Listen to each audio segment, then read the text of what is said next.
because within our community, the pastor is pretty much paramount, because faith in the Black community is still the highest pinnacle of belief that we have. And so the burden of ministry in the Black church is greater, and the expectation is higher, and the resources and help is much less than our other counterparts. So many of us find ourselves doing more than just pastoring, right? More than just preaching. Right. If pastoring was the only thing I had to do, then my schedule would be a lot less strenuous. Right.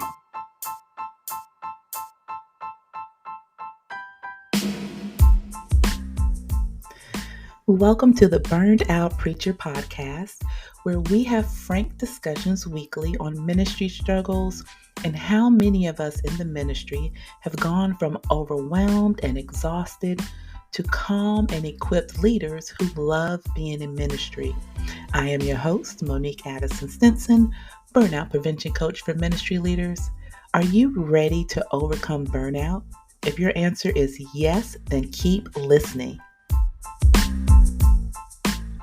Hello, and welcome back to the Burnout Preacher podcast. I'm your host, Monique Addison-Stinson, burnout prevention coach for ministry leaders. And we are continuing our series, It's Time to Talk About Ministry Burnout. And as you know, I help overwhelmed and exhausted ministry leaders become calm and equipped leaders who actually love being in ministry. And today we have another special guest. He's a big deal. I've been having some big deals on the podcast. I'm very grateful for that. And I am going to let him introduce himself. Sir, could you let us know who you are? Hi, Ms. Monique. I'm Reverend Dr. Robert Richard Allen Turner, the pastor of Empowerment Temple in Baltimore, Maryland. Nice. Thank you so much. Okay, Richard Allen. I'm a member of Allen Chapel, AME Church. So Great. I know Richard Allen very well. Not know him personally, obviously, but know the name very well. Is that who you were named after, or is it just a coincidence? No, it's definitely not a coincidence.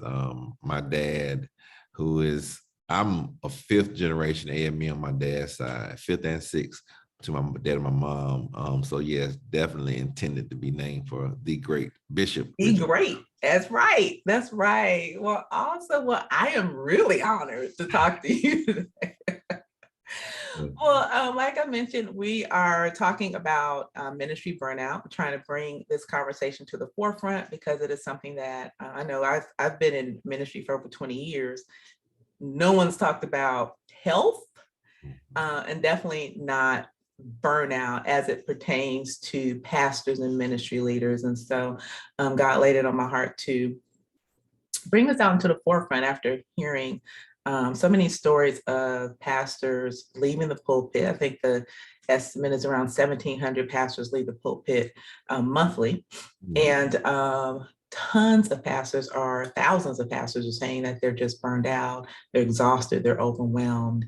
And that's why I'm bringing this conversation to the masses. And I always start out with, what's your definition of ministry burnout?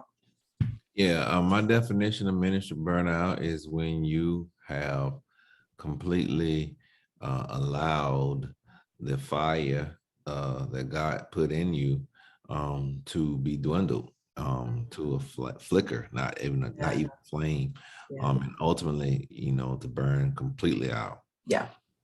Yeah, I like that. I love that. And I love that you said that flame that God put in you, you've allowed it to burn out, which is exactly what happens. And we allow it to burn out by our actions or no action a lot of time. Yeah. So thank you so much for sharing that. Have you experienced burnout?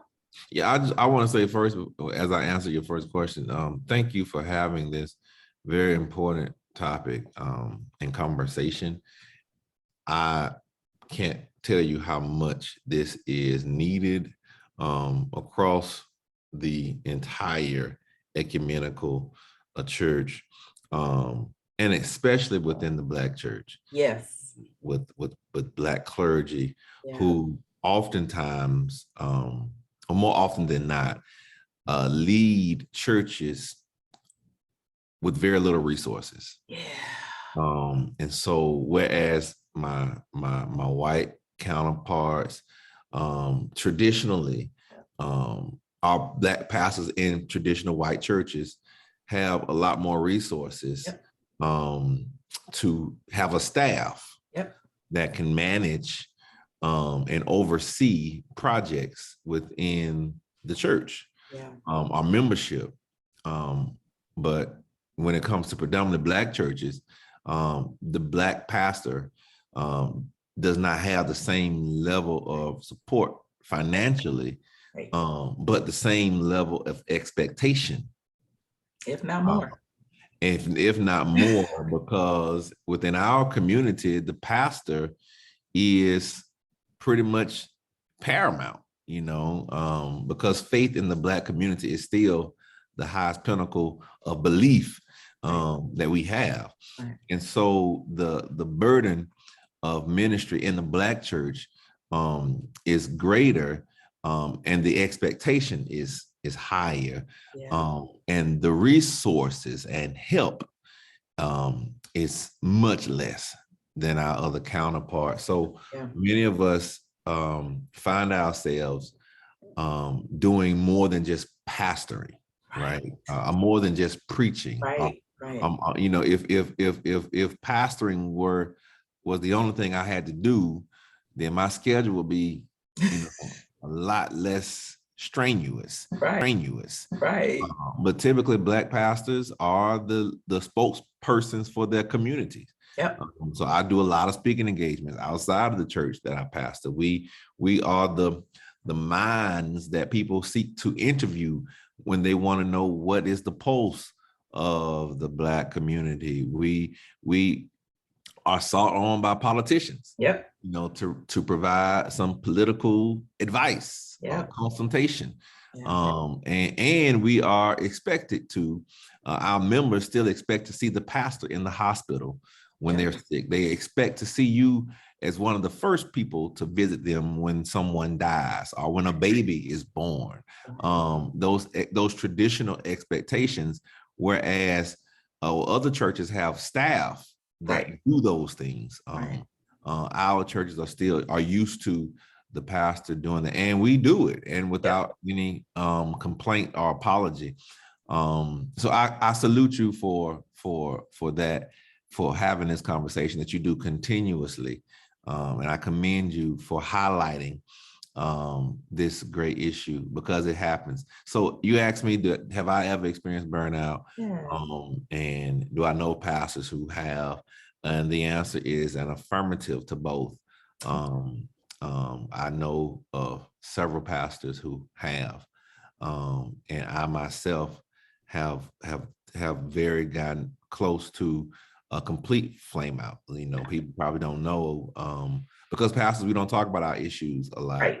But the thought of, and this is real, from talking to other colleagues, of just still believing in God and knowing that you're called to do this work, but just feeling the inadequacy and awesomeness of the weight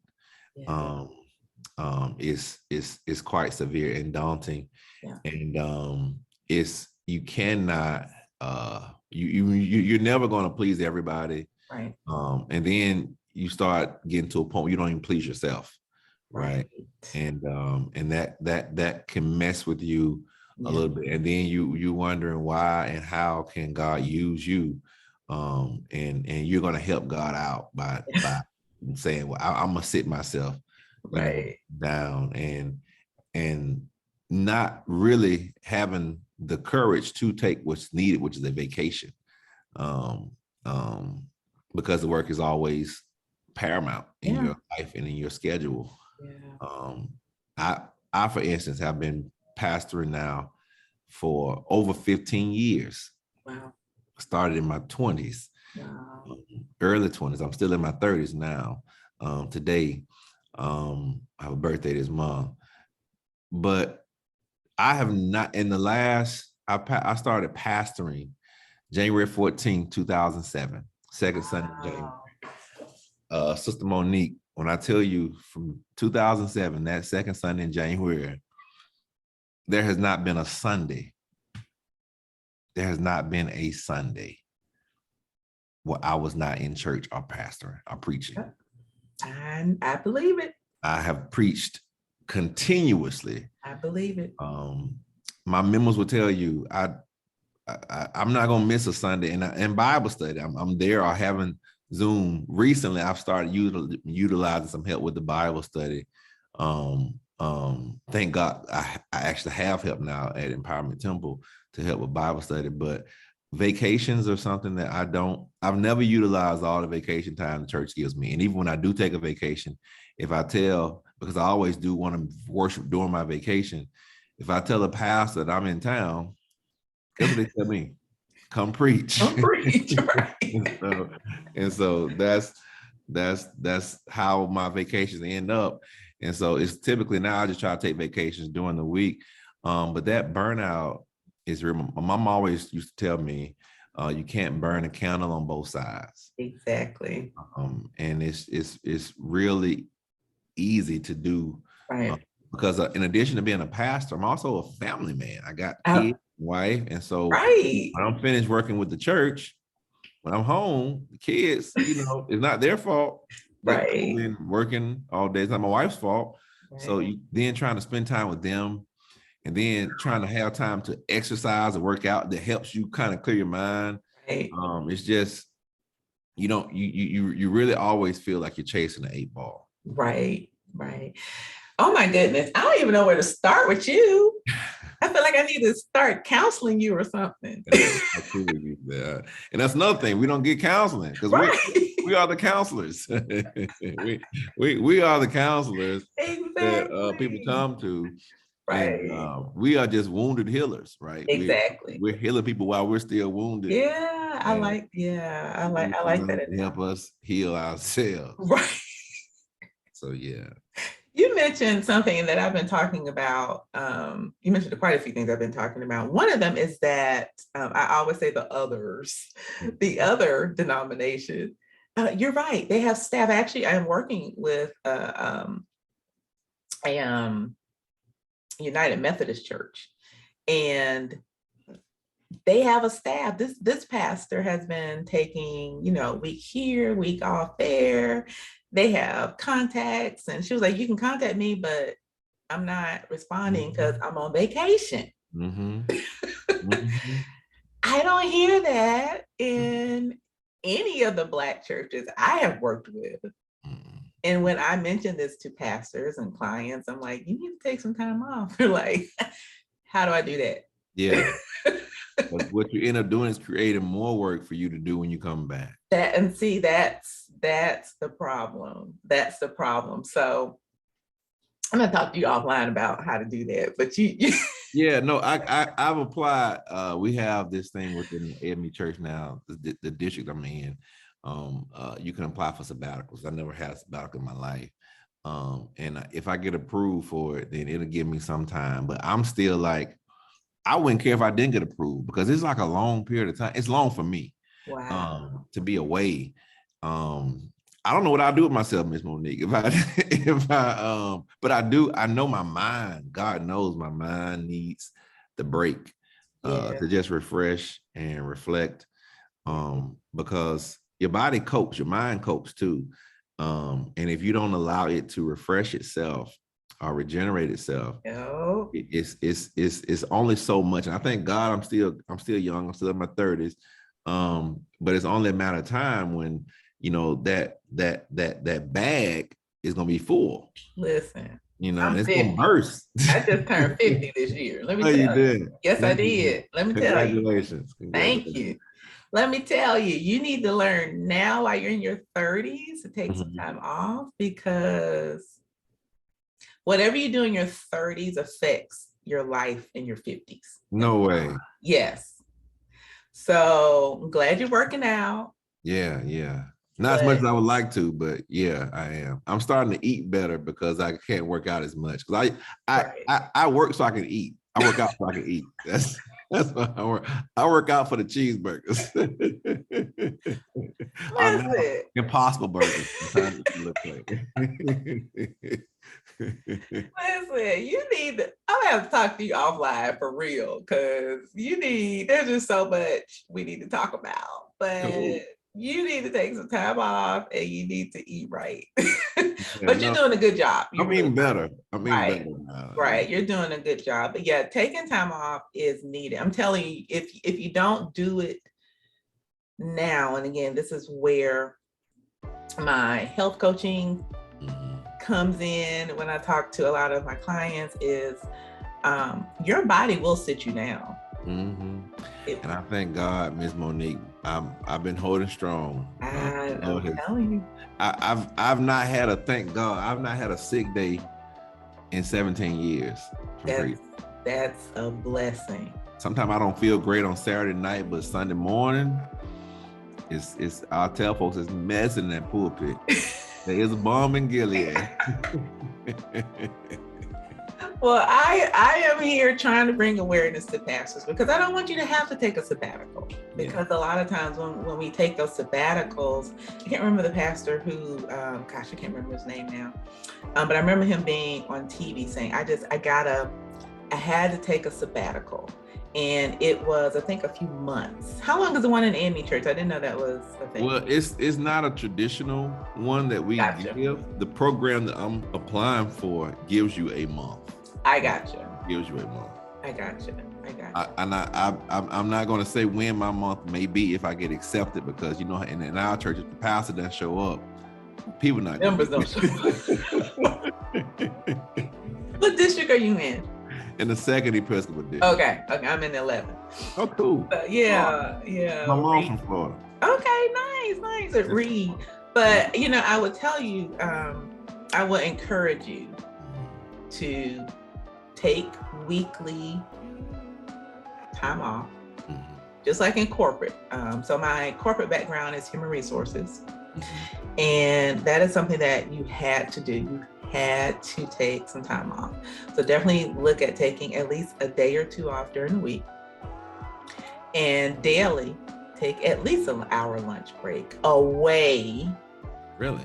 Yes, sir. I haven't had a lunch. I take working lunch breaks. No. If I even eat. No, sir. You take an actual hour break? Yes. Daily. Yeah, I promise you. I haven't done that since college. Yeah. You need to get back to it, sir. Okay. Yeah, you need to take at least an hour lunch break away from work, away from your desk. You need that time to, just to stop, give your body. And I'm telling you, the messages will come when you allow your brain to rest. You may birth so many different messages and ministries, and just from the fact that you were allowed to rest, you gave your body that time to rest. So I'm gonna have to follow up with you. We're gonna do a follow-up podcast. But you talked about the others having, I'm looking at time because I know you have somewhere else to go, having the staff and the help that in traditional Black churches we don't have, and all the demands that the congregation has put on our pastors, who we say we love, we adore, but we're running them in the ground. And I asked, right. I asked Dr. Lamar Staples the same thing. I was like, how do we get here, and what can we do as the congregation and as fellow ministry leaders? What can we do to help you not run yourselves in the ground? And his response was, develop your own relationship with God. Quit calling me for, your big toe hurts and you need me to pray over it. You can pray over it yourself. So what is your thought, or how can the congregation be of assistance to the pastor so that you're not doing every single thing all the time? Yeah, I don't mind members calling me for prayer. I love to pray with people. It gives me great joy. I would just say pray for your pastor. I tell my members, and I'm not trying to be trite or just dismissive, but I tell people all the time to pray for me. I need it. Yeah. I know that there is power in prayer. I see it every day, how God can move through just the spoken conversation we have with him that we call prayer. So that's first and foremost. I beg of people, to pray for me, another way you can help your pastor, especially in the Black church, that's poorly resourced and funded. Oftentimes the pastors are not paid as much, right? Well, a lot of pastors have to have other jobs to supplement Right. their salary, and I have had to have several jobs to supplement a salary. And even if your pastor so-called full-time, those guest preaching engagements they take, I mean, they like to preach, but oftentimes they need the extra resources, Right. income to come in. We all have cash apps. I haven't graduated in my walk to always publish my cash app all the time. I don't publish it at all, matter of fact. Yeah. I'm kind of shy on that type of stuff, but try to find ways to support your pastor in spiritual ways, physical ways, which is your presence at church, supporting him or her as they try to preach or teach. Right. Coming to church to volunteer. I promise you, your pastor will not leave you empty-handed. If you come up there and say, hey, pastor, I have 10 hours this month I can give to the church. How can I help? Right. I promise you, he or she will find some work that he or she is probably working on that you can help them out with. Right. And third, financially. So spiritually, pray for your pastor. Physically, be present with your pastor in church. And thirdly, financially, in whatever way you want to. Either you purchase it if you see he needs something. I was at a church one time. I was very young in ministry. Just think my oldest son was just born. I'm preaching hard. I move around when I preach, and I knelt down to pray. One of my mothers of the church saw, and I'm not embarrassed to say, I am embarrassed to say, actually, she saw, I had a, is this recorded? It's gonna be, whatever. I had something wrong with my clothes, right? Gotcha. My attire. I had a hole in my shoe. Right? I had a hole in my shoe, in the bottom of my sole. And she bought me a pair of shoes. Oh. She bought me a pair of shoes. She didn't say a word about it. Right.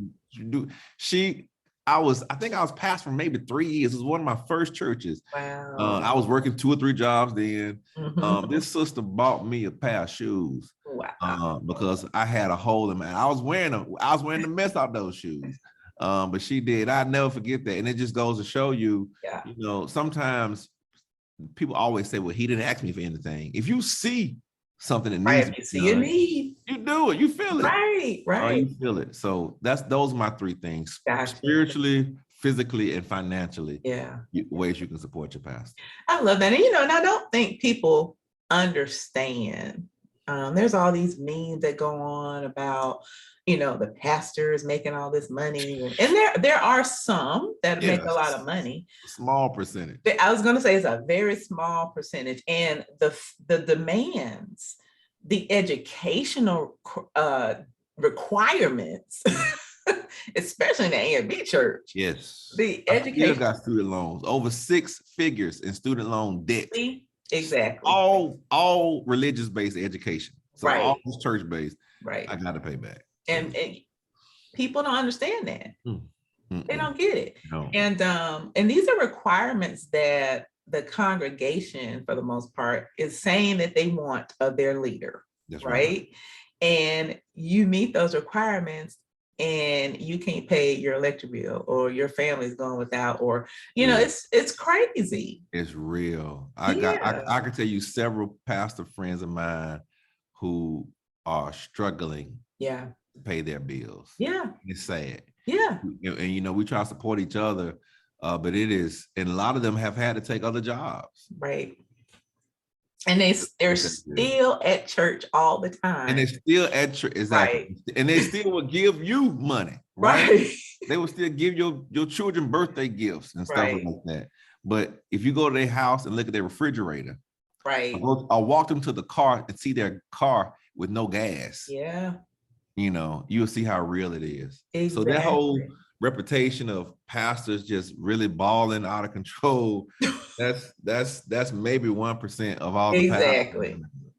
Exactly. And I wanted to put that out there because I get sick of hearing it. And even the church, I mean, churches are buildings with electricity, water. Yeah. I mean, it's just Yes.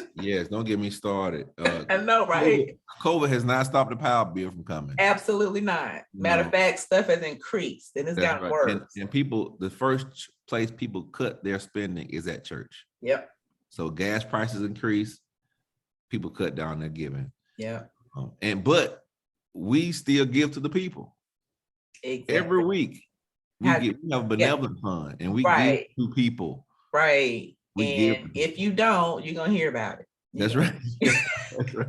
You didn't give me nothing, you gave them something. Give me nothing. Exactly. We get applications all the time. Right. And we give.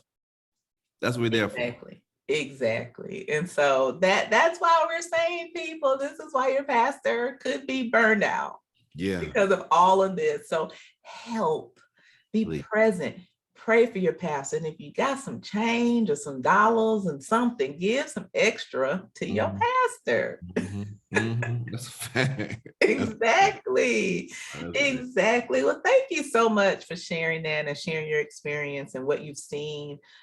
Hearing that your colleagues are, I'm happy that you have some colleagues that you're close to and you guys are trying to support each other. Like I'm trying to grow that community for pastors as well, so that they have, some system or support system that they can go to and they don't just burn out.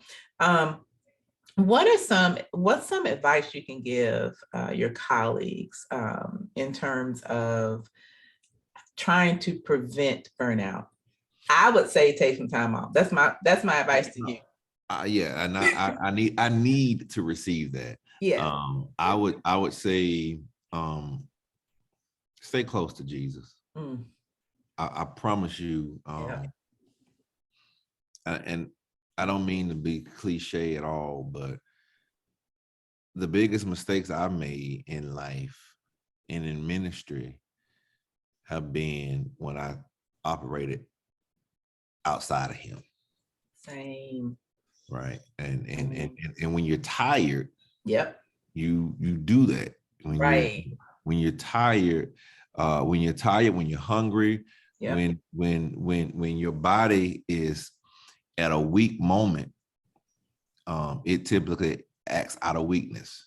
That's so true. That's why the spiritual disciplines that Jesus encourages us to do, like fasting, are so important, because fasting puts you in those weak moments. But it's actually because you've been fasting is where you have the most amount of strength. Yeah, I'm fasting right now. It's like working out. Yep. It's 300 pounds is a whole lot of weight. Yep. To somebody who has not lifted. Absolutely. In a while. I like that. It's a whole lot of weight, period. But it's especially a whole lot of weight to somebody who hasn't lifted in a while. Right. But somebody like me, because I thank God I've been able to work out, I can do that a few times. Right. But guess what? I hadn't always been like that. You have to work up two things. And so exactly. I believe that staying close to Jesus and using those spiritual disciplines, even if you feel like you're great and on top of the world, that's when you do it. Right. After Jesus fed the 5,000, that's when he left. Right. After he got baptized by John the Baptist and the Spirit of God came down as a dove and descended upon him and said, "This is my son in whom I'm well pleased." Yeah. That's when he went to the wilderness. Right. So oftentimes when you have your greatest amount of success, is when you need to check yourself the most. Oof. Come on now. So that's just a little bit of what I've learned when I'm my most weakest, and the devil knows your blind spots. Yes. It's at the award ceremony. It's at the night he was betrayed. Right. Right. It's those moments where you have to watch the enemy. Yes. Yes. Absolutely. Absolutely. Absolutely. Absolutely. Absolutely. Thank you so much for that. And I am going to cut it off here because I know you have somewhere else to go and I don't want you to be late. So what else? Do you have anything else to share before I end it? I think that's it. You got me. Okay. You got me.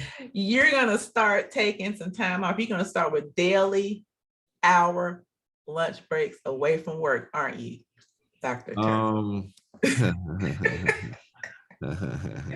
I would try. We go work. Everybody who's listening, pray for Dr. Turner that he will at least accept an hour lunch break, non-working lunch break a day. We want to start there. Maybe go for a walk, get some fresh air, eat something healthy, take some time away from work. That's what we're gonna pray.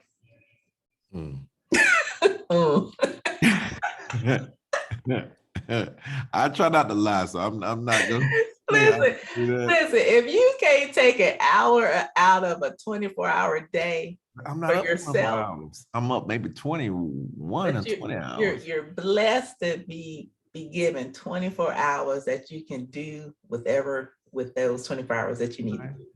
You're right. If you can't take away 1 hour to reset and recharge your temple, so you can be even more have more vigor to give back to the people. Yes, I will definitely pray about that. I'll follow up with you on that one. Okay. All right. 1 hour. But tell everyone where they can find you. I think your social media, I think your pages they're public, correct?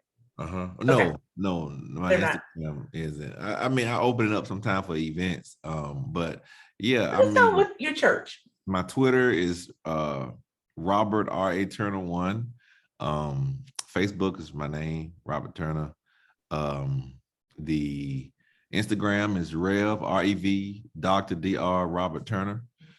And church etame.net. If you want to book me for any speaking engagements, you can go to robertturnerministries.net as well. Gotcha. Well, thank you again. Like I said, I know that you have somewhere to go. And so I really appreciate you taking some time out to minister to our congregation here on the Burnout Preacher podcast. I really appreciate it. And hopefully we can continue this conversation. I am going to follow up with you next week. See? He's going to block me on Instagram. I will not do that. I'll give you my word.